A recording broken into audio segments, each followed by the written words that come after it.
Well, hello everybody, and welcome to another episode of We Watch Shudder. My name is Michelle, and who's here with me? Coronavirus. Oh, no, wait. It's Corona. It's always Corona. Yeah, so my name is JD, and I have the coronavirus. Yay! Thank God we record this in the privacy of our own homes. Where man, no one knows know. that you have COVID, and you didn't just announce it to everyone. No, it's fine. It's fine. I just meant at least you're not here getting a mouthful of, or a breathful, a mouthful, Jesus. A mouthful of So COVID. yeah, I have the delish. coronavirus, guys. I tested positive for COVID-19 yesterday. I am well vaccinated, and so far, I am mostly symptom-free. I have a little bit of a throat and sinus thing going on, so I apologize if I sound like shit.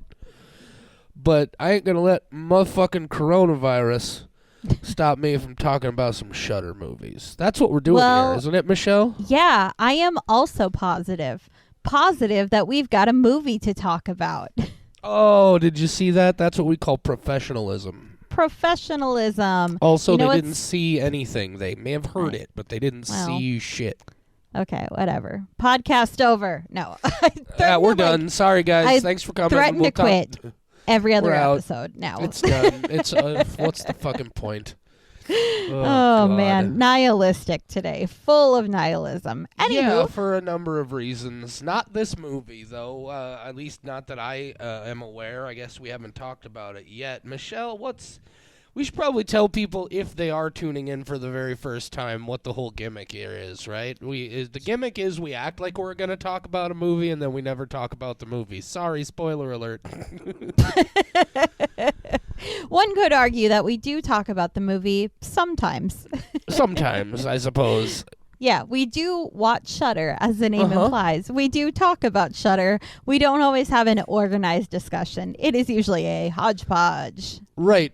Also, just to be clear, we don't always have coronavirus. It's not always. As far as I know, sometimes I do not have COVID.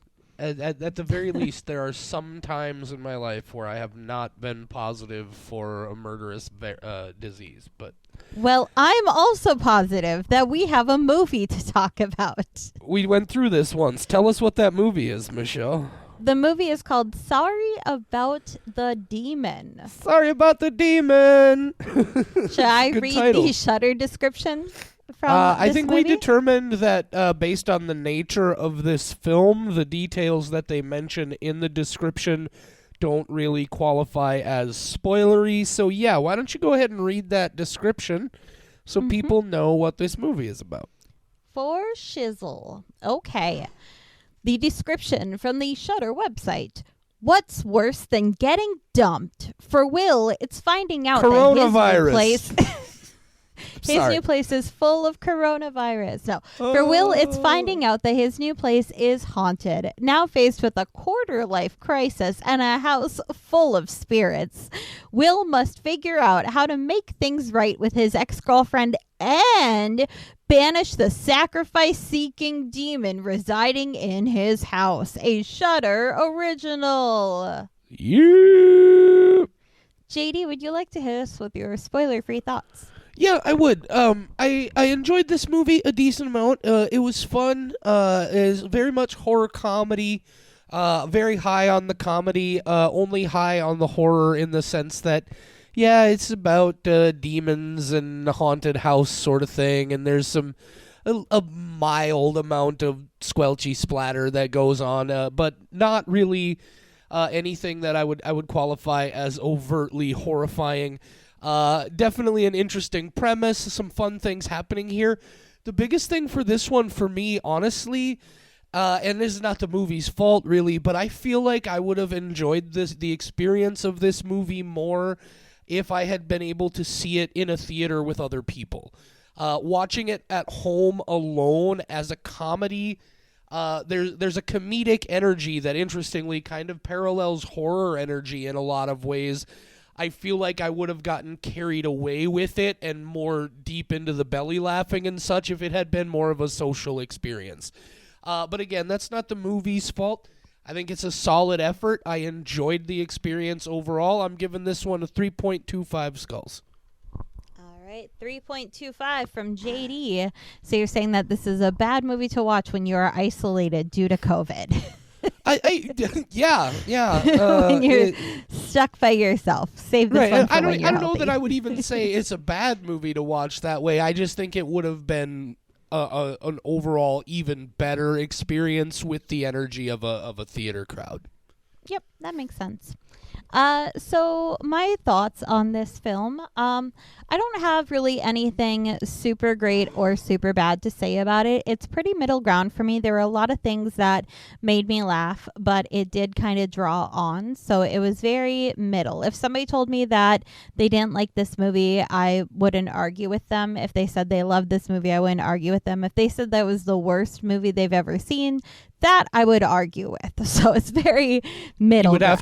You would have to immediately at least ask them, or maybe you would just assume they hadn't, but I think your response would be, have you seen The Scary of 61st?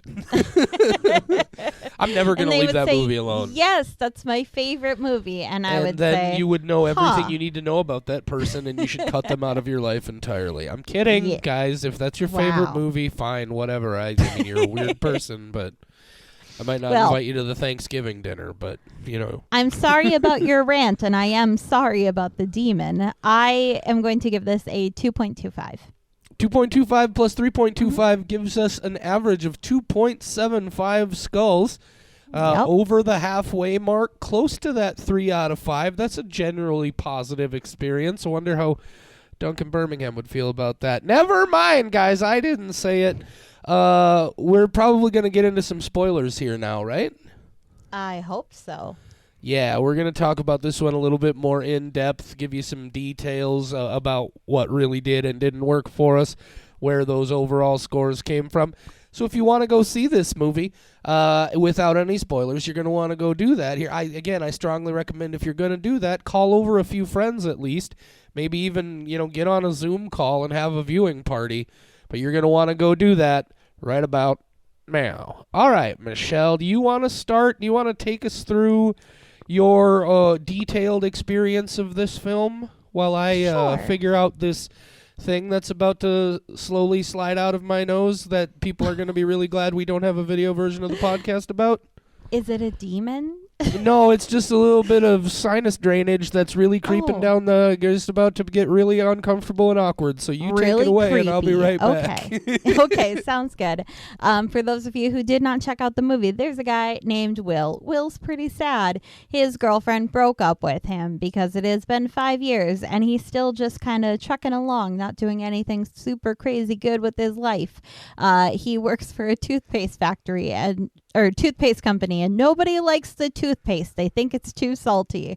There's a lot of hold jokes. on. No, I'm sorry, Michelle. I'm gonna have to stop you right there. Who the fuck puts salt in toothpaste? Is that a thing? I've never noticed. These people are very upset that it's too salty. Apparently, so I don't know. Presto paste puts a lot of salt. Anyway, go ahead. Okay. So he works for a toothpaste company. There's a lot of really good jokes that continue through this movie, including the toothpaste that just keeps coming back over and over. Will likes to bake. There's a lot of stuff with cakes in here, including the demon writing things on cakes, and that's pretty funny.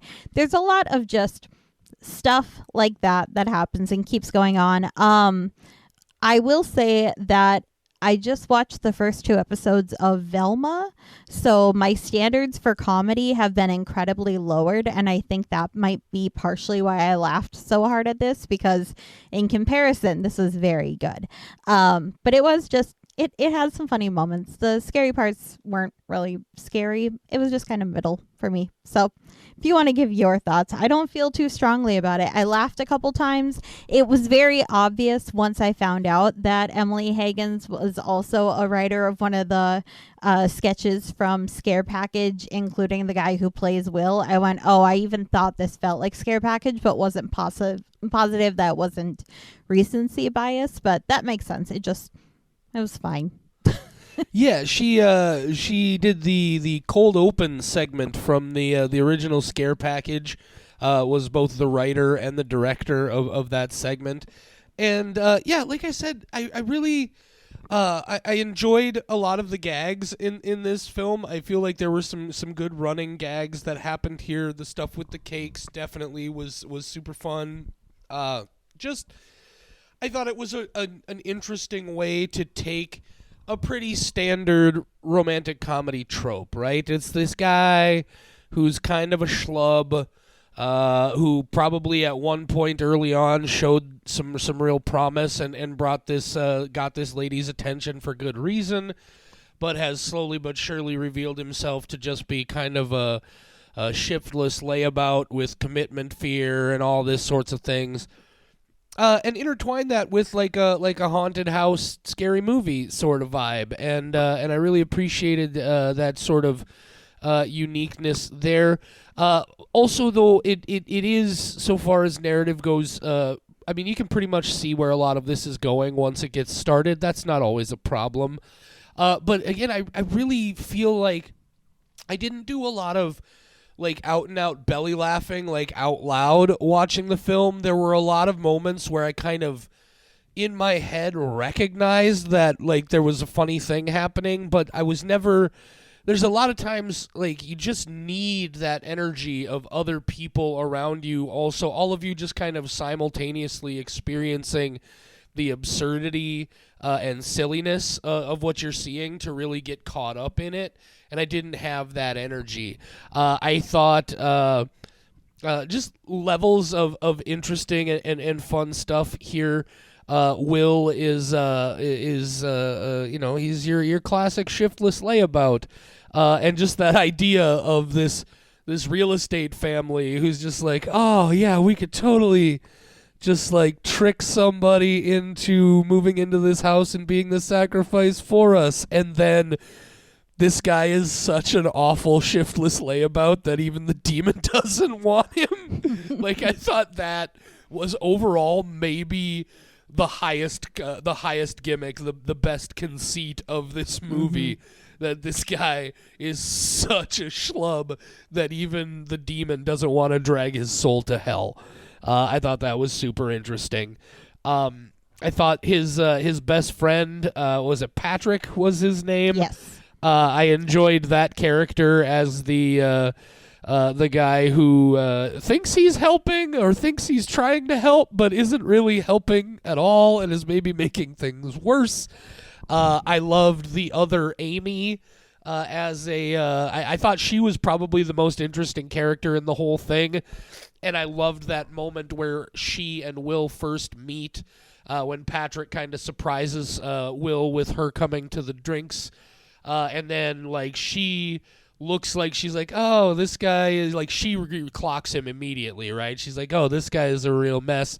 But then, like, the moment it becomes about, like, ghosts and shit, it's like all of a sudden, oh, wait a minute. I thought that dynamic was really interesting. It just, I enjoyed it. I have nothing bad to say about it. I feel like I just could have enjoyed it a whole lot more with the energy of a crowd. The other thing I will say is, much like you mentioned earlier, and as I mentioned about a lot of movies, I felt like the pacing could have been a little quicker. This is an hour and 45 minutes. I think it could have been an hour and 25 minutes, and it would have been a little bit more enjoyable just because of the pacing, just bumping from joke to joke to joke. It did feel at times like it was slowing down a little bit and dragging. But overall, I really enjoyed it. I thought it was a great first feature effort from Emily Haggins, and I'm very interested to see what she does from here. Mm-hmm. Yeah, the pacing is a really good explanation of what I think kept me from really overall enjoying it, because when the jokes are happening, they're very fast and they're very quick and they're just little one line like back and forth. So then when that's not happening, it feels even slower. And I think that's why the first half I liked. Everything you just mentioned happens in the first half, and True. that part I liked. The second half just feels like it drags, and that's where I stopped paying attention. So I really like the first 50 minutes of this. Yeah, and I also thought like a lot of the stuff that happens near and after the climax I really enjoyed as well. Like I liked that idea First of all, we found out that there's both ghosts and a demon here. These are completely separate. Like this house is both haunted by ghosts and oppressed by evil spirits, right? And the ghosts are sort of at the whim of the evil demon, and they end up in a lot of ways kind of, I don't know if you want to say helping, but it becomes a whole part of the dynamic. And then that idea of the ghosts are at peace, but being at peace means now they're just gonna be haunting your house forever, brah. Those ghosts are just gonna be hanging out. I thought that was kind of a fun conclusion.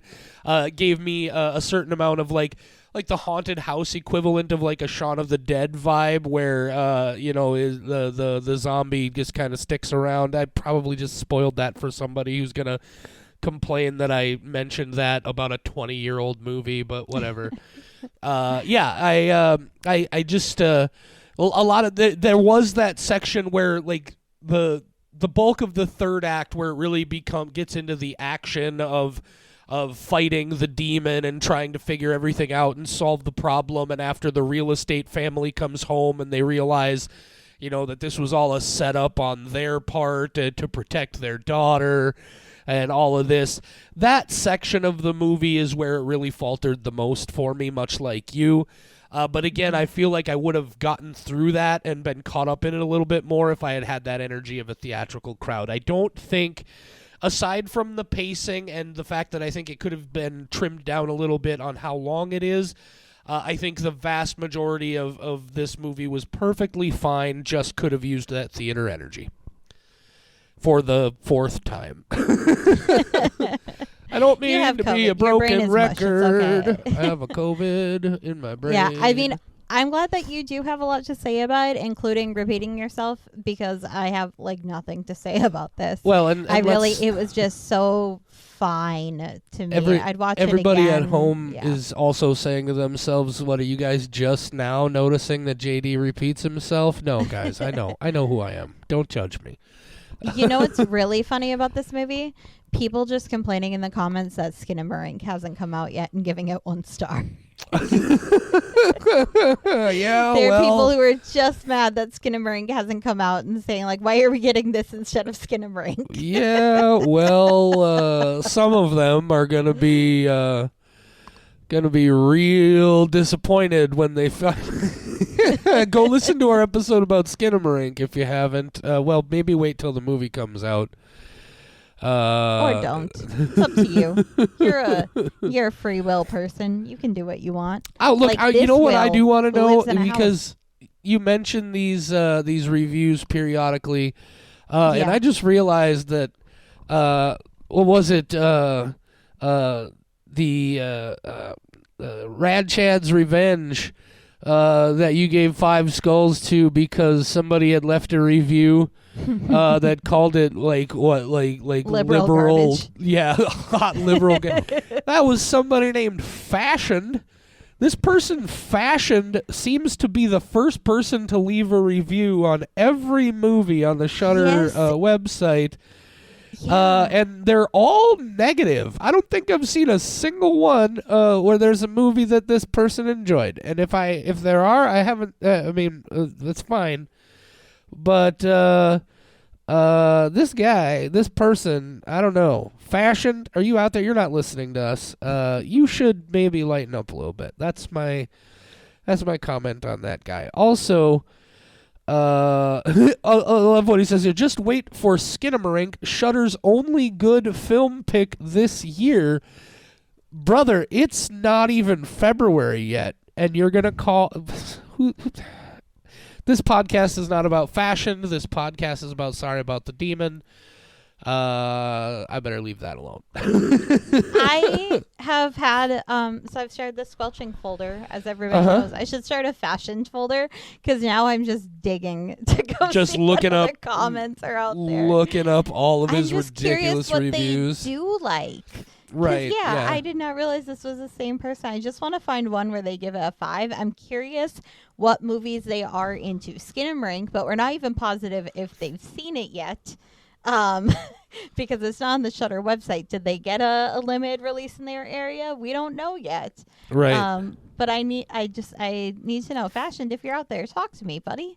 I have questions. What do you like? I'm just curious. Did you Do you like actually the Guar like documentary? anything? Do you I like anything feel like at all I don't fashioned? like anything these days. So I get that. I think you like plenty of things, Michelle. I like Guys, sleeping. yeah, I like sleeping too. That's going to be something I do a lot of over the next few days on account of I have COVID. Did I mention that I have a coronavirus? Have I told you guys? What? So anyway, yeah, I feel like Sorry About the Demon is definitely worth taking a look at. You may enjoy it. It might, be, again, a little bit slow for you, but I think overall you won't find it a wasted experience. But other than that, I don't know that I really have much else to say about it. Michelle, do you? No, I'm just going to be stalking this person on the Shudder website. Why can't they just give me a comment history so I could just click their name? I just want to know what they like. Because you're right. Every time I've seen them, it's been a 1-star. I'm so curious. Well, you're going to have to put in the legwork, Michelle. What? What? I just got to say, I'm going to be so disappointed if Skin and Brink starts streaming and they give that a 1 skull. I'm going to have so many questions. So many things to say. Oh, my gosh. So yeah, check out Sorry About the Demon. Check out everything on Shudder. Did you want to watch something? Just pick a random title, guys. It's a fan. We started a whole podcast because we like the service that much. And this is one that I don't think anybody's gonna regret watching, regardless of how well you enjoy it. I can't imagine people just. Obviously some people did, but this one feels like one that I find it hard to believe anybody would just out and out hate this movie. Exactly. It's not something you can hate. It's fine. Right. If you watch this movie and you go, I wish I could laugh harder, then go watch Psycho Gorman, because that's on Shudder and it's my favorite. Oh, something I did want to mention about this movie that has very little to do with the movie at all, but I thought it was super cool. I wanted to just briefly mention some of the production company names associated with this film. First of all, Aaron B. Kuntz and Paper Street Pictures were involved with this film, and then there's a company called Blood Oath, and then there's a company called Raven Banner, and there's a company called Hangar 18 Media, and then there's also a company called Cheesy Nuggets. Now, Cheesy Nuggets is kind of out of character with Raven Banner and Blood Oath and Hangar 18. But they're all cool names, and then there's Paper Street Pictures. And for a minute, I was like, look, Aaron B. Kuntz, you make really good movies, and we enjoy your stuff, but you just got out-cooled in the coolness factor with all these other company names. You're just coming in under this Paper Street Pictures banner. And then it turns out that Blood Oath is an Aaron B. Kuntz jam. So I was just... Do your research, JD. Do your research. Name your production company cool things is the moral of that story. You're making whatever you want to make. You can call it whatever you want to call it. Don't let anybody bully you into some sort of just run-of-the-mill, normal, boring company name. Name your company Blood Oath. Name your company Cheesy Nuggets, because why not? Because of copyright, I'm not allowed to call myself Cheesy Nuggets anymore because there's a production company called that. Cheesy Oats. Blood Nuggets? Blood Nuggets! Yes! I'm with it. Yeah. So that's the random aside conversation for today. I'm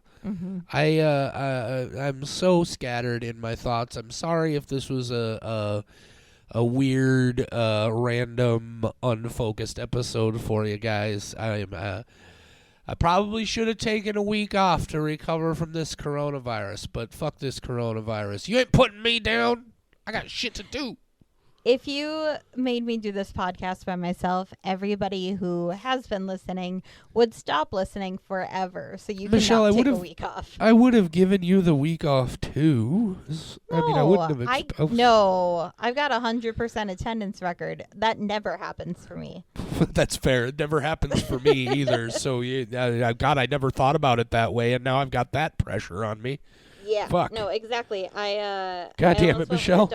Dark comment, but we'll just keep that one.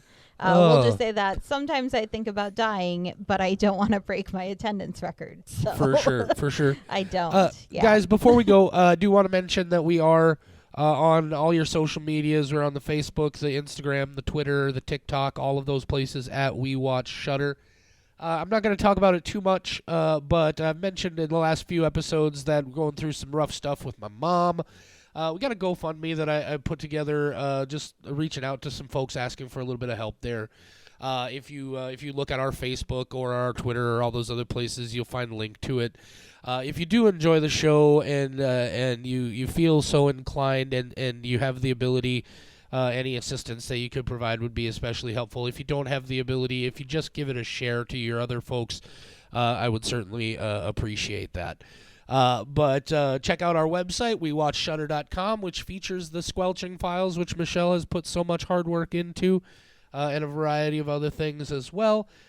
Shoot us a message if you like, mail@WeWatchShudder.com. Tell us what you love, tell us what you hate. Just tell us, please. Just tell us. And when you're done telling us, if you find yourself with some time free and you're just looking for something to throw on, go check out Sorry About the Demon. Wow, that is a whole list that I'm going to have to get through this weekend. I got a to-do list now. I have to go listen to our podcast. I got to go follow all our podcasts, all the things. I got to check out the Squelching File, and I hear there are hundreds of those yet to be uploaded. I should probably work on the Squelching Files. Yeah, we'll get some more of those put up as soon as possible. And the TikTok that I started in September and have uploaded nothing because I'm scared. Well, you know, that's how it goes sometimes. I know. All right. Well, folks, we really appreciate you joining us here this evening. Michelle, what's the movie next week? Oh, God. Hang on 1 second. It is The Lair. The Lair. L-A-I-R, not L-A-Y-E-R. It's not layered like an ogre. It's lair, like where I sleep. Right, like the dragon's lair. Yeah. Like my lair. Yeah. And if you listen to this and you went, this was horrible, never again do I want to listen. We'll be back to 100% next week. Don't worry. We'll be even full of more bullshit next week. So if you did listen to this level of energy. Yeah, if you did listen to this and think, who the fuck did these people think they were starting a podcast, maybe just keep that shit to yourself until one of us doesn't have the coronavirus, huh? And then think that comment. And then agree that the COVID had no effect on it. It was just who they are as humans. For sure. It's very possible. I don't really have anything else to say here. Do you? Good night, Michelle.